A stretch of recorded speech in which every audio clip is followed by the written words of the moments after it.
So while I haven't gotten around to making a video about Sonic Frontiers yet, I have so much I want to say about the game, but until then, I want to talk about this game theory on Sonic Frontiers.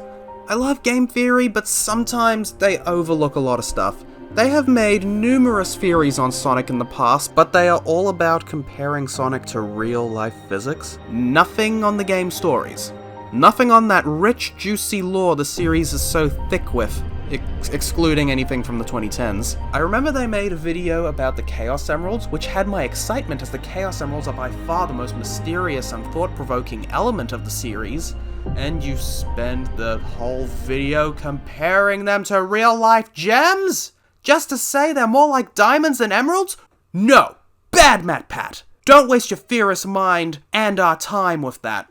Go to your room!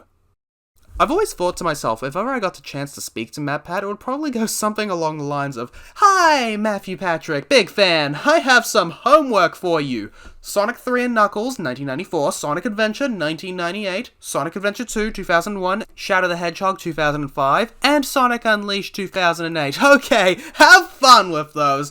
Lots of sweet lore for you there." Oh, and if you ever want to ruin more childhoods on film theory, Thomas the Tank Engine may be something you want to look into. Okay, bye! And of course, the video starts with the usual cliches. Okay, let's see, talks about Sonic's rough transition into 3D, which isn't true because Sonic Adventure, Sonic's first 3D outing, was a perfect translation of the 2D gameplay, and an evolution of it as well. And no, we do not count Sonic 3D Blast because it was developed by Traveller's Tales to hold over the lack of a mainline release, and Sonic R, which was also made by Traveller's Tales as a racing spin-off. Neither of them were continuations of the main series by Sonic Team. Let's see what else is in here. Let's see. Oh look! Footage of Sonic 06's loop-de-loops to show how bad past Sonic games were, because nobody can ever talk about Sonic without bringing up the legendary game that ruined the franchise. Even though 2006 was forever ago and we have moved on and don't consider the game Demon Spawn from hell anymore, at most we just kind of feel sorry for it. Shh, it's okay. It's not your fault you were made as a broken, unfinished mess. Corporate meddling and unrealistic deadlines that put devs into crunch mode are the worst. You had lots of good things in you too. What's next? You're gonna say Sonic has too many friends? You're gonna say there are too many gimmicks? Are you gonna call Shadow an edgelord? All joking aside, though, I think the game's pretty solid. Oh, that was mostly a joke, I think? I got my eye on you, Matthew Pathew. The video goes on to talk about if this game breaks the law, only to conclude that it doesn't and that everything kinda checks out, which is not what I expected considering the condescending thumbnail. I mean, jeez. I know this is basically required for the YouTube algorithm, but whatever. At the end of the video, MatPat jokes about Werehog Sonic being caused by radiation like chaos, and you should have done more research because little does he know that's exactly what caused it. Keep in mind, this was before the lore of Frontiers. In the opening of Sonic Unleashed, Eggman pulls the Chaos Emeralds out of Super Sonic using a machine, and much like Perfect Chaos in Sonic Adventure, harnesses their negative energy to shoot a beam into the planet's core, awakening the being known as Dark Gaia, which split the world open, resulting in negative radiation from the Chaos Emeralds to transform Sonic into a primal beast. Note the game manual specifies it's due to the emeralds, but more on that later. And in the process drains the emeralds of their power, leaving them dark and colorless like in Sonic Adventure.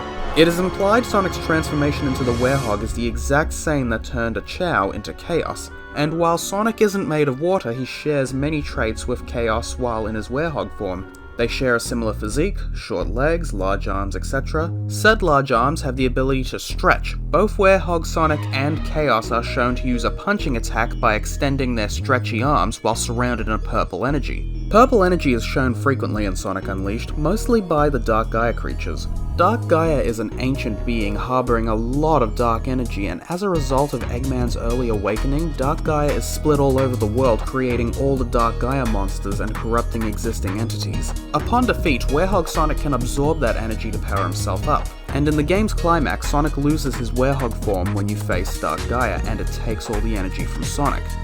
But this leaves some questions. For one thing, if Sonic and Chaos's mutations are the same, why is Chaos's form permanent and Sonic's only last at night? And isn't Sonic's transformation supposed to be connected to Dark Gaia? Well, I have an explanation for that. For one thing, Chaos was transformed by the Master Emerald and not the Chaos Emeralds, so there's probably more variables. Another aspect to keep note of is the mental toll on these characters. After witnessing his fellow Chao be murdered and being sealed in the Master Emerald, Chaos throughout Sonic Adventure has hate and vengeance in its heart, which drives his transformations every time an emerald is absorbed into his body. And with all 7, he's an uncontrollable monster who knows nothing but rage and destruction. But after being defeated and discovering that Chao continued to thrive, he calms down. Sonic went through changes too. He is more gruff and aggressive than usual, as well as being very self-conscious, and you can even see his feral side kicking in during combat. But all of this is very subtle, as it doesn't really service the game's plot, because at his heart, Sonic is still Sonic. And as Chip puts it, while Dark Gaia's influence has turned other creatures into monsters, Sonic's willpower and sense of self is what kept him from losing himself. Which at the end of the day is just who Sonic is. Could you imagine hypothetically if Sonic did tap into the negative energy of all 7 emeralds, what he could turn into? Well, maybe we don't have to, because Sonic would never do that. He always chooses the light. That light being what powers Super Sonic. And rings, I guess. By contrast, Dark Gaia is a pure evil being that can't be reasoned with, while Chip represents the best life has to offer, being a pure force of good. And as for Sonic, while it is confirmed to be the Chaos Emeralds that transformed him, definitely shows traits connected to Dark Gaia, so wouldn't it make sense that Sonic is corrupted like many other creatures in the game? Well, maybe it's both. While we do see Sonic being affected by the negative energy being drained by Eggman's machine, note the electricity effect surrounding Sonic during his transformation is the same as what the machine is pulling from the emeralds. Dark Gaia in its unstable energy form is far larger than its final physical body, and the camera keeps cutting back and forth between Sonic and Dark Gaia. Maybe its close proximity, possibly even focused by the emeralds, making the Werehog transformation both a mutation of chaos energy and a partial corruption of Dark Gaia, explaining why Sonic only transforms at night, as all of Dark Gaia's influence in the game is only active during darkness, as well as explains why Sonic can absorb Dark Gaia energy and how Dark Gaia was able to take Sonic's Werehog form. And let's go back to the manual and look at that quote. However, Dark Gaia was not the only beast unleashed. Due to his proximity to the Chaos Emeralds as the dark energy was expelled, Sonic underwent a new transformation. Yep, that checks out. But then again, there's still a few things left on the table that are confusing. As established, Dark Gaia's energy expelled from the planet and creating all those creatures gleam a menacing purple. But so was the beam from Eggman's machine that awakened it. The purple beam powered by the purple energy extracted from the emeralds that Sonic was exposed to. And throughout the game, you bring the drained Chaos Emeralds to the Gaia temples to be restored, and when they come back to life regaining their color, they are surrounded by a brilliant green energy that matches up with Chip, aka Light Gaia.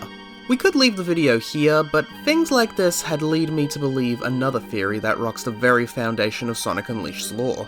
Could it be the light and dark Gaia energy, and the positive and negative chaos energy, may indeed be one and the same? Which throws into question if the Chaos Emeralds could even come from space at all, according to Sonic Frontiers. Another thing to note, Ian Flynn did not write Sonic Unleashed, although he was responsible for its Archie comic adaptation. Sonic Unleashed was written by Kyoko Yoshimura, among other members of the game's Japanese staff. She also contributed to the writing teams of Sonic 06 and Sonic X. I wonder if she was responsible for some of the Son Amy moments. Sonic Unleashed is not free of continuity errors, as there are 2 instances in the game where moments clash, such as when Sonic and Eggman reunite in Missouri and Eggman is surprised Sonic survives his fall from the game's opening. I should have known you'd still be alive, you stubborn little hedgehog! Despite him already attacking Sonic and Tails during the tornado level previously. Well, Sonic, prepare to be sunk!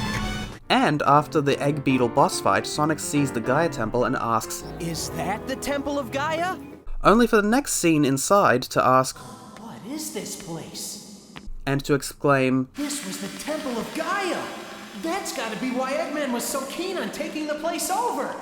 As if he hadn't already said so as the reason for them entering. Although, I think you can chalk the first one up to the tornado segment being added later in development and the dialogue not being corrected to accommodate. And the second one is only in the English dub and isn't a problem in the original Japanese version.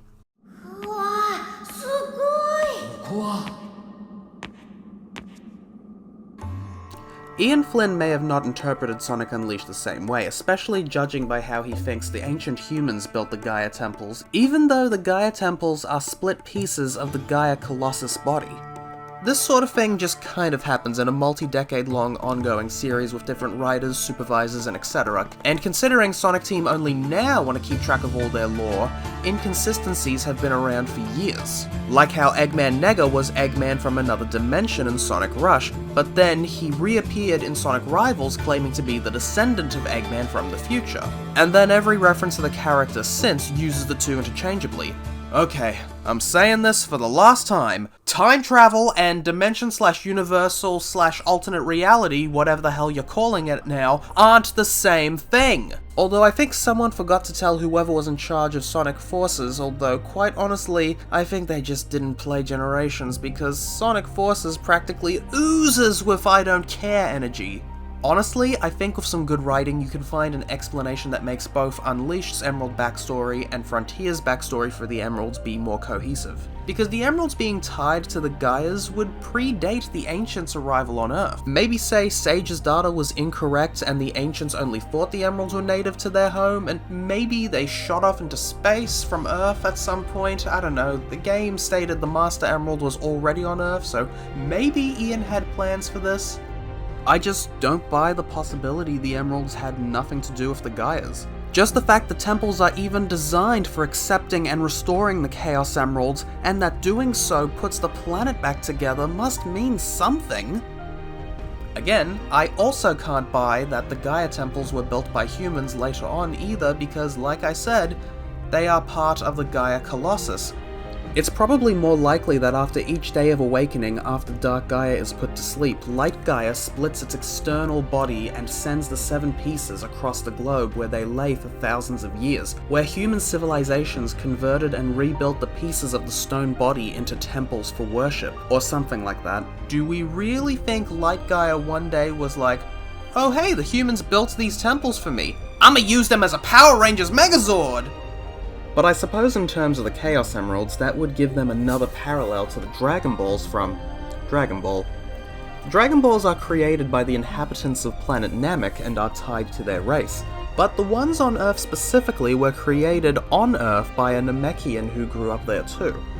And that particular set of Dragon Balls are forever tied to the Earth and its history. Much like the Chaos Emeralds.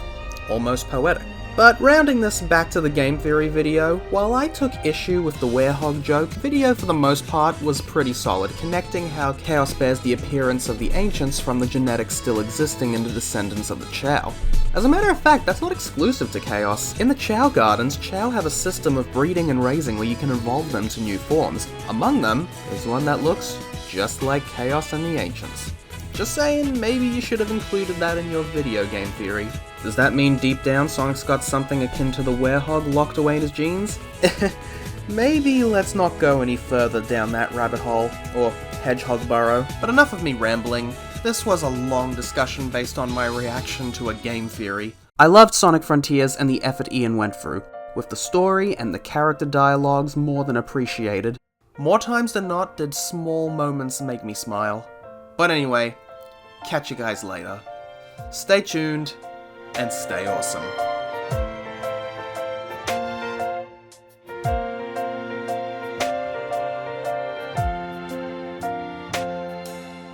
Good times and bad times I can count